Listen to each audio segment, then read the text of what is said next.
এখন হঠাৎ এই রাস্তা দিয়ে চলতেছে, বলেন দেশের প্রধানমন্ত্রী, প্রেসিডেন্ট বা কোনো উপদেষ্টা, আগের পিছনে আর্মি, পুলিশ, গোয়েন্দা বাহিনী, দলীয় লোক, এর মাঝখানে গিয়ে যদি একটা লোক সালাম দিয়ে কয় আসসালামু আলাইকুম, একটু দাঁড়ান, আপনার সাথে কথা আছে, বলেন তো মেজাজ কেমন লাগবে? তারপরে যাচ্ছে এক বয়স্ক একটা লোক, অত ঢক ঢুক না, অত তেল চকচকা না, তেল শুন নিয়ে যে খুব চকচক ওইরকম না, ঢকপথ ছাড়া এক বয়স্ক লোক গিয়ে কয় বাদশাহ একটু দাঁড়ান, আমার একটু কথা আছে সাদ্দাত। মেজাজটা এরকম গরম হয়েছে, বেটা আমি তো বালাখানা বানাইছি, জাহান্নাম বানাই নাই, জাহান্নাম যদি বানাইতাম তোরে দিয়ে উদ্বোধন করতাম, কত বড় সাহস, আমারে বাধা দেওয়ার জন্য আসছে, সময় নাই যা। এখন তারে যেই সরাইতে যায় এক নজর দেখে কলজা শুকায় যায়, একটু তাকাইলি 3 জগ পানির পিপাসা লাগে। শেষে সাথের সামসারা কয় হুজুর লোকটা বেশি সুবিধার না, আচ্ছা যা বলতে চায় বলে শোনেন, ওরে বিদায় করেন, আমরা আমাদের কাজ উদ্বোধনের কাজ, আপনি ঢুকবেন, আপনাকে আমাদের সেনাবাহিনী গার্ড অব অনার প্রদান করবে, গার্ড অব অনার প্রদান করবে, আপনি যা শোনা শোনেন। বাদশা কয় না না আমি তো নামতে পারবো না। আচ্ছা তো তুই নামতে না পারলে ঘোড়ার পিঠেই থাকেন, মাথাটা একটু নিচে করেন। এখন লোকটা মাথা একটু নিচে করছে, কানের কাছে মুখটা নিয়ে কয় আপনি কি আমার চেনেন? আচ্ছা এটি কি কোনো গুরুত্বপূর্ণ কথা? মেজাজটা গরম হয় না? এখন লোকটা আমার নিজেই কয় আপনি আমার চেনবেন কেমনে? আমি তো একবারই আসি, 2 বার আসি না। শোনেন, মানুষের সুরত ধরে আসলেও কি হবে, আমি কিন্তু মালাকুল মউত আজরাইল। যেই বলছে মালাকুল মউত আজরাইল, ওর কি পায়জামা ঠিক আছে? ও তো প্রস্রাব পায়খানা করে শেষ, গায়ে কাঁপ শুরু হয়েছে, কলিজা শুকায় গিয়েছে। বলো তুমি একটু সংবাদ দিয়ে আসবে না? আমি তো সংবাদ ছাড়াই আসি। বলল আমার একটু সুযোগ দাও, ওই যে বালাখানা তৈরি হয়েছে, তৈরি করা হয়েছে, আমি একটু উদ্বোধন করব, প্রবেশ করব। বলল না তা হবে না। বলল একটু দাও, একটু ঢুকি। বলে তোমার উপরে এক মজলুমের বরদোয়া, ওই বালাখানায় তোমাকে কোনোভাবেই ঢুকতে দেওয়া হবে না। দোয়া কিন্তু কাজে লাগে। আমার সাবজেক্ট এইটা না, কথা প্রসঙ্গে বলতেছি আর কি। আরো 2-1টা বলবো না? বলবো না? বলবো। বুড়া মানুষের লোকেরা দাম দেয় কম। এরকম একজন বুড়া মানুষ, নাম হলো আমর ইবনুল জুমুহ। এর খুব বেশি ভক্তি দিলে নিয়ে একটু পড়েন, রাদিয়াল্লাহু তাআলা আনহু। বেহেশতি মানুষ, উহুদের শহীদ, উহুদের শহীদ, জান্নাতি মানুষ, বুড়া মানুষ। এই একটা পায় আবার একটু সমস্যা আছে। আমরা ল্যাংড়া খোড়া কই, তবে সাহাবীদের শানে এরকম একটা শব্দ আমরা ব্যবহার করব না। খোড়া শব্দটা যদিও হারাম না, নাজায়েজ না, কিন্তু একটা সাহাবীর শানে ব্যবহার করলে একটা অসুন্দর লাগে, অমার্জিত লাগে। মাজুর কি বললে সুন্দর হয় বলেন তো? মাজুর। যদি বলি এই সাহাবীটা খোড়া, তাহলে কি একটু অসুন্দর শোনা যাচ্ছে না? বলেন। আল্লাহ সাহাবীদেরকে আমরা সম্মান করি, ইজ্জত করি, মোহাব্বত করি। আল্লাহ তাআলা তাদেরকে জান্নাত দান করুন, আল্লাহ তাআলা আমাদেরকেও তাদের সাথে জান্নাতি করুন। তো সাহাবী কি ছিল? একে তো বুড়া, আবার কি ছিল বলেন তো? একটু মাজুর ছিল, মানে একটা পায় একটু ডিস্টার্ব ছিল, একটু ফিজিক্যালি ডিসএবল। এখন উহুদের যুদ্ধে নবীজি লোক লাগাবে, এই সাহাবীর যুবক পোলাপান যা আছে সব দিছে, তিনি আবার একটা বংশের মুরব্বী। মহিষমারী লোকদেরকে একটু ভালো করে, নয়নপুর না নারায়ণপুর, নারায়ণপুর মহিষমারী লোকদের এটা একটু ভালো করে মনে রাখা দরকার, বিশেষ করে যুবকদের। দেখুন রাসূলুল্লাহ সেনাবাহিনী নেবে, লোক মোটে আসতে চায় না। অনেক কষ্ট করে আমর ইবনুল জুমু, তিনি হলেন একটা বংশ, বংশটার নাম হলো বনু সালামা। এই যে আপনারা যারা আলহামদুলিল্লাহ বিভিন্ন কাজ কর্ম উপলক্ষে প্রবাসে দেশের জন্য রেমিটেন্স আনতে যারা সৌদি আরবে ছিলেন অথবা হজ ওমরা করতে গেছেন, আপনারা সবাই এটা দেখছেন একটা জায়গা, সে জায়গাটা হলো মসজিদ জুল কেবলাতাইন। জায়গাটার নাম কি বলেন? মসজিদ জুল কেবলাতাইন, দুই কেবলাওয়ালা মসজিদ। মাশাআল্লাহ, সৌদি আরবে যারা বাংলাদেশের জন্য দেশের জন্য রেমিটেন্স আনতে গেছে তারাও দেখছে, হজ ওমরা করতে যারা গেছেন তারাও দেখছে। একটা জায়গা আছে দুই দিকে কেবলাওয়ালা ছিল, এই জন্য ওই মসজিদটার নাম হলো দুই কেবলাওয়ালা মসজিদ, কেবলাতাইন। এই জায়গাটাই হলো বনু সালামা, একটা বংশের নাম।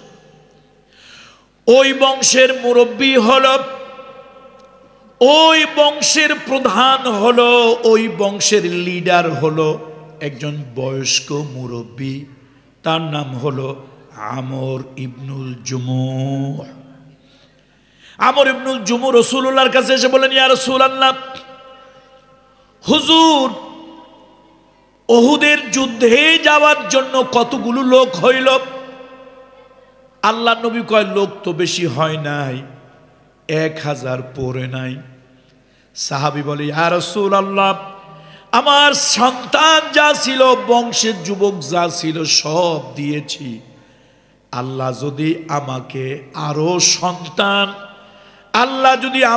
আরো সন্তান দিত, ওই সন্তানও দ্বীনের জন্য, রাসূলুল্লাহর জন্য আমি দিয়ে দিতাম।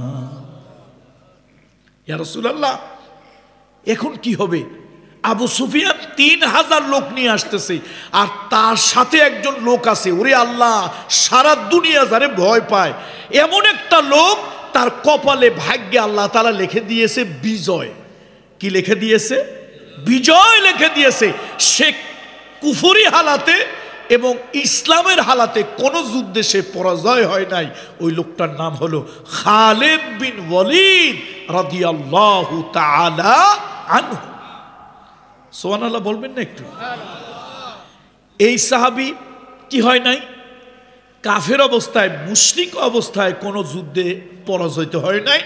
আবার ঈমান আনার পরে, মুমিন হওয়ার পরে মৃত্যু পর্যন্ত যতগুলি জিহাদ যুদ্ধ করেছে, কোন যুদ্ধে আল্লাহ তাআলা তার কপালে পরাজয়ের কলঙ্ক আল্লাহ তাআলা লেখে নাই। তো মক্কা থেকে 3000 লোক নিয়ে আসতেছে কে? আবু সুফিয়ান। বলেন কে? তার সাথে কে আসতেছে? তার সাহায্যকারী, হেল্পিং হ্যান্ড, খালিদ বিন ওয়ালিদ। একটু ভক্তি শ্রদ্ধা নিয়ে পড়েন না, রাদিয়াল্লাহু তাআলা আনহু। তিনি তখনও মুশরিক, মুমিন হন নাই। এখন আমর ইবনুল জুমুহ, বুড়া মানুষটা, বলতেছিলাম বুড়াদের দোয়াও কাজে লাগে। আমাদের দেশের ভাতিজারা, ছোট ভাইরা কয়, বুড়া মানুষ লাগে কোন কাজে? বুড়া মানুষ লাগে কোন কাজে? আবার কেউ তো রাগ করে কয় বুড়ারা মানুষের জাতি না। আস্তাগফিরুল্লাহ, আস্তাগফিরুল্লাহ, আস্তাগফিরুল্লাহ। বুড়া মানুষের দোয়া দেখেন কেমনে কবুল হয়। এখন রাসূলুল্লাহর কাছে গিয়ে ধরছে, হুজুর এতগুলা লোক নিয়ে আসতেছে আর আপনার 1000 হয় নাই। আমার তো 4-5টা বাচ্চা যা ছিল তা তো আমি দিয়েই দিছি নবীজির জন্য, আরো থাকলে আরো দিতাম। হুজুর একটা কাজ করেন, আমার নাম লেখেন। এখন নবী কারে, তোমার কি মাথা খারাপ হয়েছে? আল্লাহ তাআলা মহিলাদেরকে, শিশুদেরকে, এই বুড়া মানুষদেরকে এখনো যুদ্ধে নেওয়ার জন্য আল্লাহ আমাকে এরকম বলে নাই, নির্দেশ দেয় নাই। ইয়া রাসূলুল্লাহ, আল্লাহ যে নির্দেশ দেয় নাই তা তো ঠিক আছে, কিন্তু আল্লাহ কি নিষেধ করছে? আল্লাহ তো নির্দেশ দেয় না ইয়া রাসূলুল্লাহ, কিন্তু আল্লাহ কি নিষেধ করছে? নবীজি কয়, না, নিষেধ তো আল্লাহ তাআলা করে নাই। তাহলে ইয়া রাসূলুল্লাহ আপনি আমারে নেন। নবীজি এ কথা বলতেছে না, তুমি বুড়া মানুষ, বয়স হয়েছে, আবার একটা পা একটু ওজোর আছে, মাজুর। আল্লাহ নবী বললেন, না, জিহাদের ময়দানে নারীদেরকে, বুড়া মানুষদেরকে, শিশুদেরকে নেওয়ার জন্য যেহেতু আল্লাহ নির্দেশ দেয় নাই, এই জন্য আমি তাদেরকে নেব না। ইয়া রাসূলুল্লাহ, সবার কথা বাদ দেন, আমার কথা বলেন, আমারে আপনি নেন। নবীজি কয়, না, তোমাকে নেওয়া যাবে না, তোমার সন্তান নিয়েছি দ্বীনের জন্য, তোমার সন্তান নাম লিখিয়েছে। ইয়া রাসূলুল্লাহ আমাকে নেন, আমার বয়সটা বেশি হয়েছে কিন্তু ইমানটা বুড়া হয় নাই, চামড়াটা ঢিলা হয়েছে কিন্তু ইমানটা নষ্ট হয় নাই। ইয়া রাসূলুল্লাহ আপনার সাথে আমাকে দয়া করে নেন। নবীজি তারপর নীরব, আল্লাহ রসুল কথা বলেন না। আমর ইবনুল জুমু বলল, ইয়া রাসূলুল্লাহ আপনি আমাকে নিতে চান না, আমি দেখতে পাচ্ছি ইয়া রাসূলুল্লাহ, আমি আমার অন্তরের দৃষ্টি দিয়ে দেখতে পাচ্ছি আমি রাসূলুল্লাহর পক্ষে তরবারি ধরেছি, রাসূলুল্লাহর পক্ষে ঢাল ধরেছি, আল্লাহর হাবিবের পক্ষ হইয়া জিহাদের ময়দানে আমি নেমেছি, আমি বাতিলের বিরুদ্ধে জিহাদ করে শহীদ হয়ে গেছি, আর আমি এই খোড়া পাউটা দিয়া খোড়াইয়া খোড়াইয়া আল্লাহর জান্নাতে হাসতেছি আর ঢুকতেছি। হুজুর আমি এইটা দেখতেছি আর আপনি আমারে নেবেন না? এই কথা শুনে নবীজির আবেগে চোখে পানি চলে আসছে। আচ্ছা বলেন, একজন বুড়া মানুষ এরকম কথা কইলে কার না আবেগ আসে? রাসূলুল্লাহর আবেগে চোখে পানি আসে। নবীজি কয়, যাও যাও তোমার নাম লিখে দিলাম, এই উহুদের যুদ্ধের তুমি একজন সৈনিক, লিখে দিলাম। এবার আল্লাহ নবী বললেন, যাও যার যার বাড়ি যাও, যার যার বাড়ি যাও, আপনজনদের কাছ থেকে বিদায় নাও। সব সাহাবা চলে গেলেন। আগামীকালকে সুবহে সাদেকের পরে রওনা হবে জিহাদের উদ্দেশ্যে, যার যার বাড়ি চলে গেল। আমর ইবনুল জুমু বুড়ো মানুষ, মাজুর মানুষ, কষ্ট করে পাওটা নিয়ে খোড়াতে খোড়াতে ঘরে গেল, গিয়া বিবিকে ডাক দিল, ও হেন্দো, হেন্দো বিনতে আমর বিন হেশাম, ও হেন্দো, আগামীকাল ভোরবেলায় নবীজির সাথে আমি জিহাদে যাচ্ছি। বড় আপারা যারা আছেন, চাচি আম্মারা যারা আছেন, আমাদের মেয়েরা যারা আছেন, একটু দয়া করে শুনবেন। আল্লাহর হস্তে অনুরোধ করতেছি, মাইকের আওয়াজ যত দূর যায়, দোহাই আল্লাহর একটু শুনবেন। আমাদের মা, চাচি, ভাবিরা, খালারা, মেয়েরা, আমরা তাদের জন্য দোয়া করি, আল্লাহ তাদেরকে জান্নাতি করুন। কিন্তু অনেকেরই স্বভাব কথাবার্তা বেশি, এটা সুবিধার না। ওরে বাবা, দুই একজন যা কথা টথা কয়, মনে হয় পিতলের পাতিল সেন্দা হইয়া বাইরে হয়ে যায়। অবশ্য নারায়ণপুর মহিষমারীর মহিলারা ভালো, আপনাদের কথা বলতেছি না, অন্য এলাকার কথা বলি আর কি। আপনাদের মহিলারা ভালো। এরকম কিছু মহিলারা আছে মাশাআল্লাহ, কথাবার্তায় খুব অ্যাডভান্স। তখন বুড়া মানুষটা, এই বাচ্চারা যেন কথা না বলে, একজন নিয়ন্ত্রণ করতে হবে, একদম কিপ সাইলেন্ট প্লিজ। আপনাদের কি খারাপ লাগতেছে, অসুবিধা হইতেছে? আমি তো এখনো মূল সাবজেক্টে যাই নাই। আমার বলছে ফাঁকি যেন না দেয়, আমার বড় ভাইরা বলছে, ভাগনারা বলছে 2 ঘন্টা। তা আমি চিন্তা করছি, যাক বাড়ির মাহফিল যখন মায়ের গেছে, ফজর পর্যন্ত আজকে চালাই। বড় ভাইদের কথা রাখতে হয় না? আমার বড় ভাইরা যদি আমার বলে, ছোট ভাই এটা করবা, তো রাখতে হয় কথা। আর হুজুরকে তো আমি সেই ছোট্ট একেবারে কাপড় পরা শিখছি, সেই বয়স থেকে হুজুরকে আমি প্রচণ্ড রকম শ্রদ্ধা করি, এবং ওনার সামনে আমি কোনোদিন বলিনি, আমি ওনার ভয়ও করি। আল্লাহ তাআলা তাকে নেক হায়াত দান করুন। তো কথা বলা যাবে না। বলতেছিলাম, আমর ইবনুল জুমু সাহাবী ঘরে গেছে বউর কাছে বিদায় নেওয়ার জন্য। মহিলাদের কথার তো একটু সাইজ টাইজ বোঝেন।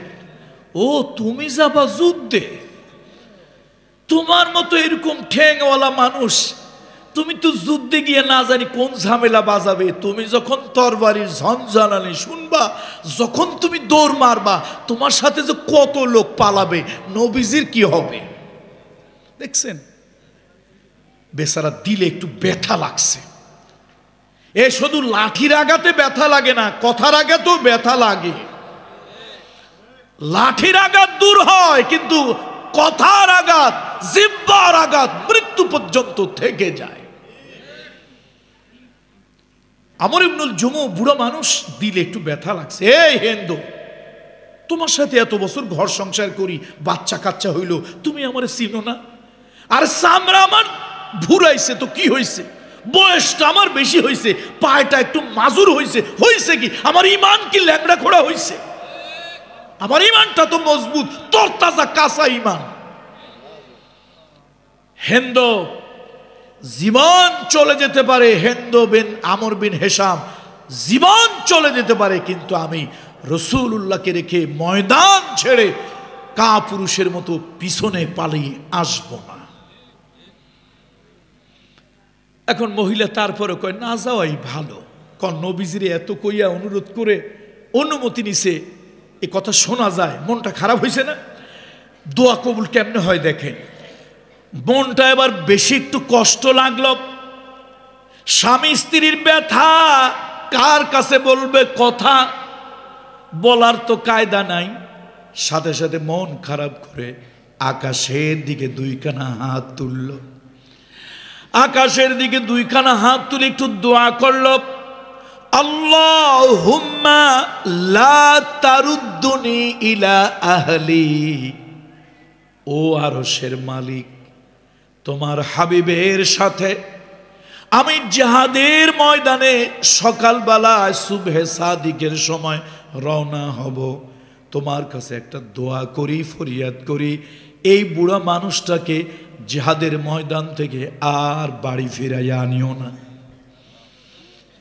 এই বুড়া মানুষটাকে জিহাদের ময়দান থেকে আর বাড়ি ফিরাইয়া আনিও না। আল্লাহুম্মা লা তারুদ্দুনি ইলা আহলি, আমার পরিবারের কাছে, ফ্যামিলির কাছে আমারে আর ফিরাইয়া আনিও না। এই দোয়া করলো, দুনিয়ার কেউ জানে না, কেউ খবর রাখে না। দোয়াটা সঙ্গে সঙ্গে আরশে মঞ্জুর হয়ে গেছে, কবুল হয়ে গেছে দোয়া। উহুদের মাঠের অনেক লম্বা ঘটনা, সেদিকে তো আমি যাব না। রাসূলুল্লাহ সাল্লাল্লাহু আলাইহি ওয়াসাল্লাম যখন জিহাদের চূড়ান্ত পর্যায় শেষ হয়ে গেল, 70 জন জলিল কদরের সাহাবী শাহাদাত বরণ করল। আমার নবী, বিশ্ব নবীর মাথার মধ্যে ওই যে হেলমেট পড়েছিল, হেলমেটটা ভেঙে মাথার মধ্যে ঢুকে গেল। আল্লাহ রসুলের ওই লোহার কয়রাটে উঠাতে গিয়ে একজন জলিল কদরের সাহাবী, বড় দামি সাহাবী, সম্মানী সাহাবী, আবু উবাইদা ইবনুল জাররাহ রাদিয়াল্লাহু তাআলা আনহু, আমার নবীজিকে ব্যথা দেবে না, কষ্ট দেবে না, নবীজি যেন ব্যথায় যেন আহ উহ না বলে, এই জন্য নিজের জিহ্বা দিয়া রাসূলুল্লাহর মাথা থেকে রক্তটা চেটে চেটে পরিষ্কার করে। কাপড় লাগাবো না, কাপড় লাগাবো না, কোনো এইটা সেইটা দিয়া রাসূলুল্লাহকে ঘাস লতা পাতা দিয়ে ব্যথা দেব না, নবীজির মাথা থেকে রক্তগুলি সরাবো। জিহ্বাটা নরম, নরম জিহ্বা দিয়ে চেটে চেটে রক্তগুলো পরিষ্কার করতে লাগলো। রাসূলুল্লাহর মাথা থেকে এবার লোহার কয়রাটা উঠাবে, দাঁত দিয়া কামড়ায় ধরে ঝটকা জোরে একটা টান মেরেছে। সঙ্গে সঙ্গে আবু উবাইদা ইবনুল জাররাহর 2টা দাঁত ভেঙে উহুদের ময়দানে শহীদ হয়ে গেছে। রাসূলুল্লাহর কাছে সাহাবীরা এসে বলে, ইয়া রাসূলুল্লাহ, আপনার অনেক সাহাবী শাহাদাতের পেয়ালা পান করেছে, নবীজি খুব অসুস্থ, খেজুরের পাতা, খেজুরের চাটাই পোড়াইয়া ছাই বানানো হলো, ওই ছাই নবীজির মাথায় পট্টি দেওয়া হলো, ব্যান্ডেজ দেওয়া হলো, রক্ত একটু বন্ধ হলো। এবার রাসূলুল্লাহ বললেন, যাও যাও, আহতদেরকে আলাদা করো, দ্রুত চিকিৎসা দাও, শহীদ যারা হয়েছে তাদেরকে বিনা গোসলে আমি উহুদের মাঠে দাফন করতে চাই, গোসল দেব না। এই রক্ত মাখা এই শরীর নিয়ে কিয়ামতে আল্লাহর আদালতে উঠবে, আল্লাহর জান্নাতের দিকে রওনা হবে এই রক্ত মাখা শরীর নিয়ে। কিয়ামতের ময়দানে লোকেরা দেখুক আমার এই সাহাবীরা দ্বীনের জন্য জীবন দিয়েছে। এমন সময় একজন মহিলা আসলো, পিছনের কথা মনে আছে না ভুলে গেছেন? মনে আছে তো?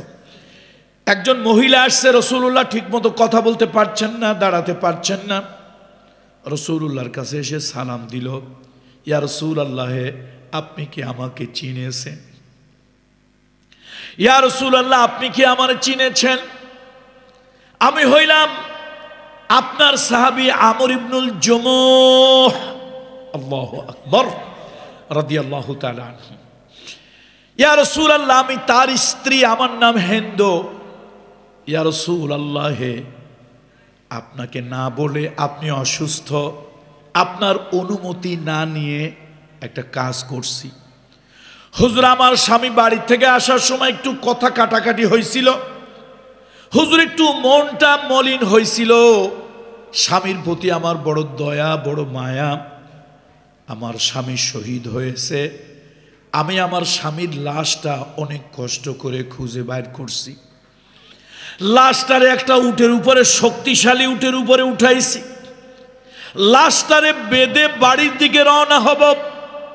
আমার বাড়ির পাশে, ঘরের পাশে লাশটাকে দাফন করব। আমার প্রাণের স্বামী, প্রিয় স্বামী, আমার বংশের তিনি মুরব্বী, গোত্রের তিনি নেতা, বাড়িতে এলাকায় দাফন করব। সকাল সন্ধ্যা কবরটা দেখব, সালাম দেব, দোয়া করব।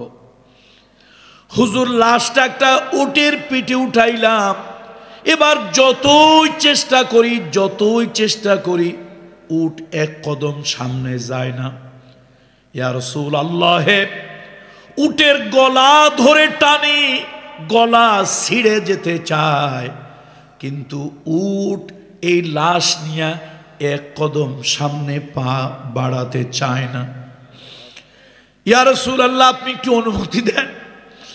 নবীজি এত কষ্টের ভিতর বলেন, ও হিন্দ, তোমার স্বামী যখন বাড়ি থেকে বিদায় নেয় তখন কিছু বলেছিল কিনা? বলে, হুজুর, আমার স্বামী কিছুই বলে নাই, শুধু একটা দোয়া করেছিল। কি করছিল? শুধু একটা দোয়া করেছিল। আকাশের দিকে দুইখানা হাত তুলেছিল। আকাশের দিকে দুইখানা হাত তুলে দোয়া করে বলেছিল, আল্লাহুম্মা লা তারুদ্দুনি ইলা আহলি। ও আরশের মালিক, আমাকে এই ল্যাংড়া মানুষটাকে, এই মাজুর মানুষটাকে, এই বুড়া মানুষটাকে আর তুমি বাড়িতে ফিরাইয়া নিও না। রাসূলুল্লাহ বললেন, আল্লাহর হাবিব বলেন, ও হিন্দ, এই দোয়া যখন তিনি করেছেন আরশে আজিমে কবুল হয়ে গেছে। ফেরেশতা আমাকে জানিয়ে দিয়েছে, আজকে যত শক্তিশালী উটের পিঠে উঠাও, আজকে যদি তামাম দুনিয়ার মানুষ মিলে যদি চেষ্টা চালাও, আমর ইবনুল জুমুহের লাশ আর বাড়ির দিকে পরিবারের কাছে ফিরাইয়া নিতে পারবে না। দোয়া কি হয়েছে? কবুল হয়ে গেছে। এই জন্য দোয়া, ভাতিজারা যারা আছেন, আমার ছোট ভাইরা যারা আছেন, একেবারে হেলা খেলা করবেন না। মুরব্বীদের কাছ থেকে দোয়া চাইবেন, দোয়া নিবেন। তবে একটা প্রশ্ন, ভয়তো হয়তো আপনারা আমাকে বলবেন না, বলো দোয়া তো করি, দোয়া তো কবুল হয় না। এরকম একটা প্রশ্ন অনেকের মধ্যে ঘুরতেছে কিনা বলেন, যে খালি তো দোয়া দোয়া দোয়া দোয়া কইলেন, দোয়া তো কত দোয়া করলাম। এই হাসিনা খালেদা মরার জন্য কত মানুষের দোয়া করছে, গোপনে গোপনে কত লোক গরুও মানছে, কিন্তু মরে নাই। এই দেখছেন, কে যেন বলছে, মাশাআল্লাহ, কিন্তু কি হয় নাই বলেন তো? মরে নাই। তাহলে দোয়া কবুল হয়? কথা কয় না, হাসার কি আছে? দোয়া কবুল হয়, দোয়া হয়। এটা হাদিস, দোয়া কবুল হয়, হাদিস। আরে আমার কথা এদিক সেদিক হইতে পারে, রহমতের নবীর কথা এদিক সেদিক কেমনে হবে? এটা হইলে দুনিয়া থাকে না, দুনিয়া কিয়ামত হয়ে যায়। দোয়া কবুল হয়, এ ব্যাপারে হাদিসে আসছে, হাদিসে কুদসি, লাআনসুরান্নাক ওয়ালাউ বা'দা হিনা। এই শোনো, নবী বলেছে, এই উম্মত দোয়া করা ছাড়িও না। হয়তো এই দোয়াটা আমি দোয়া করতেছি, আল্লাহ কামরুল ইসলাম সাইদকে বাংলাদেশে তুমি প্রধানমন্ত্রী বানায় দাও। এখন প্রধানমন্ত্রী হইলে হয়তো আমার তকদিরে লেখা আছে মন্ত্রীও হব, প্রধানমন্ত্রী হব, কিন্তু এইরকম একটা ধাওয়া খাবো, এক ধাওয়ায় আশেপাশে কোনো জায়গায় যাইতে পারবো না, বঙ্গোপসাগরে যাওয়া লাগবে, সুবনি খাইয়া মরা লাগবে। আচ্ছা বলেন তো, মন্ত্রী হওয়াটা ভালো না সুবনি খাইয়া মরাটা ভালো? এখন আল্লাহ চিন্তা করতেছে, না রে বান্দা, তুই তো ভবিষ্যৎ জানিস না, তুই তো খালি দোয়া করিস তসবি পড়ে, আল্লাহ আমারে বাংলাদেশের প্রেসিডেন্ট বানাও, প্রধানমন্ত্রী বানাও, কিন্তু তোর যে একটা দাওয়া খাওয়া লাগবে এটা তোর জন্য শোভনীয় নয়। এই জন্য তোর দোয়াটা আমি ফিরাইলাম না, লানসুরান্নাক ওয়ালাউ বা'দা হিনা। এই তোর দোয়াটা অক্ষরে অক্ষরে প্রত্যেকটা দাড়ি কমা সহকারে আমি আল্লাহ তাআলা সুন্দর করে সংরক্ষণ করে রহমতের সিন্ধুকের ভিতরে রেখে দিয়েছি। কিয়ামতের দিন তুই বিরাট বড় একটা পুরস্কার পাবি। আল্লাহ এইটা কোথা থেকে আসলো? এই আমলটা তো করি নাই। কেন তোর মনে নাই? তুই যে দোয়া করছিলি ওই দোয়াটা আমি আল্লাহ তোর জন্য কবুল করি নাই, ওইটা তোর জন্য ভালো না। এবং এই সম্পর্কিত কোরআনের একটা আয়াত আছে জিহাদ সম্পর্কিত, আসা আন তুহিব্বু শাইআন, আসা আন তুহিব্বু শাইআন ওয়া হুয়া শাররুল লাকুম ওয়া আসা আন তাকরাহু শাইআন ওয়া হুয়া খায়রুল লাকুম ওয়াল্লাহু আ'লামু ওয়া আনতুম লা তা'লামুন। একটু সুবহানাল্লাহ বলবেন না আপনারা? জিহাদ সম্পর্কিত একটা আয়াত আল্লাহ নাজিল করছিল। সেই আয়াতের মধ্যে এক জায়গায় আল্লাহ বলছে, শোনো, কিছু জিনিস তোমরা পছন্দ করো, আরে এইটা হইলেই তো ভালো হইতো। আল্লাহর কি বুদ্ধি টুদ্ধি নেই? নাউজুবিল্লাহ। এই আল্লাহ কি বোঝে না কিছু? এইটা হইলেই তো ভালো হইতো, কিন্তু ওইটা হইলে আমার উল্টা আরো খারাপ হইতো। আল্লাহকে তুমি ওয়াল্লাহু আ'লামু ওয়া আনতুম লা তা'লামুন, আমি জানি তোমার জন্য কোনটা। তুমি মনে করতেছো এইটা তোমার জন্য ভালো, আসলে ওইটা তোমার জন্য খারাপ। তুমি এইটা মনে করতেছো তোমার জন্য খারাপ, কিন্তু ওইটা তোমার জন্য ভালো। ওয়াল্লাহু আ'লামু ওয়া আনতুম লা তা'লামুন। তো আল্লাহ ভালো জানেন। এই জন্য আজকে কি এটা বুঝে আসছে? দোয়ার বিষয়টা কি বুঝে আসছে? তাহলে দোয়া করবেন না করবেন না? কিছু দোয়া কবুল হবে, হয়তো কিছু দোয়া কবুল হবে। এটা না হওয়ার কারণটা কি? হয়তো ওইটা আপনার জন্য কল্যাণ না। ওই যে এক লোক, মরহুম পীর সাহেবের কাছ থেকে ওয়াজ শুনছিলাম আর কি, এক লোক দোয়া করতেস, ভিক্ষা করছে সারাদিন, অনেক ভিক্ষা পাইছে, চাউল ডাউল পয়সা সবাই সব কিছু দিছে। তো ভিক্ষা করে অনেক হয়েছে, এখন এটা নিয়ে যাবে কেমনে? শেষে বেচারা রাস্তার মোড়ে দাঁড়াইয়ে দোয়া করতেছে, একটি ঘোড়া দে রে রাম, একটি ঘোড়া দে। কি চাইতেছে লোকটা? কার কাছে? ওই তার রাম আর কি, অর্থাৎ স্রষ্টা সৃষ্টিকর্তার কাছে চাইতেছে একটা ঘোড়া দে। তো ওই জায়গা দিয়ে যাচ্ছে এক দারোগা। আগের দিনে দারোগারা চলতো ঘোড়ায়, আর পানির এলাকায় চলতো নৌকায়। তখন কিরকম রাস্তা ছিল না। তো ব্রিটিশ পিরিয়ডে এক অফিসার এক এলাকা থেকে বদলি হইয়া আর এক থানায় যাবে। তো থানার এলাকায় আসতে আসতে সন্ধ্যা হয়ে গেছে। বেচারা তার নিজের ঘোড়া, এটা দিয়ে সে চলাচল করে। ঘোড়া মানে ঘুড়ি, এটা হচ্ছে গর্ভবতী গাভীন। বেচারা থানা আরো 5-6 মাইল দূরে আছে। এমতো অবস্থায় ওই ঘোড়া বাচ্চা প্রসব করছে। ওই ঘুড়ি কি করছে? কথা কন না, বাচ্চা দিছে। কয়টা হয়েছে এখন? একটা হলো মা, আর একটা হলো বাচ্চা। দারোগা ওই সন্ধ্যার সময় ওইখান দিয়ে যায়, এখনো অনেক দূর এই থানা, হাঁটা ছাড়া তো কোনো রাস্তা নাই। এখন বেচারা এই বাচ্চা নেবে না ঘোড়া নেবে, রাস্তা দিয়ে হাঁটতেছে, দেখে লোক একটা দোয়া করতেছে, একটি ঘোড়া দে রে রাম, কি একটি ঘোড়া দে। দারোগা চিন্তা করলো, কপাল তো ভালো, লোকটাও ঘোড়া চায়। এই এধার মে আও, কেয়া সাব বলে, এই ঘোড়া মাথায় নাও, কাঁধে নাও। ঘোড়ার বাচ্চাটা আর কি, এখন বেটা তো কাঁধে নেবে না। পুলিশের বাড়ি তো পাশার উপর দিছে দুইটা। বেটা একটু আগে ঘোড়া চাইলি, আর আমি তোরে ঘোড়ার বাচ্চা দিলাম, কেন নিবি না? তুই নেবে না, তোর বাপ নেবে। শেষে বাধ্য হইয়া ঘোড়া কোথায় উঠেছে? কোথায়? এখন কান্দে নিয়ে বেচারা, থানা তো অনেক দূর, এই ঘোড়ার বাচ্চাটা কাঁধে নিয়ে যাবে। এখন যায় আর কয়, উল্টা সমজিলি রে রাম, উল্টা সমজিলি। এরে রাম রে, আমি যে দোয়া করছিলাম দোয়াটা তুই উল্টা বুঝলি। আমি চাইছিলাম একটা ঘোড়া, ঘোড়ার পিঠে ভিক্ষার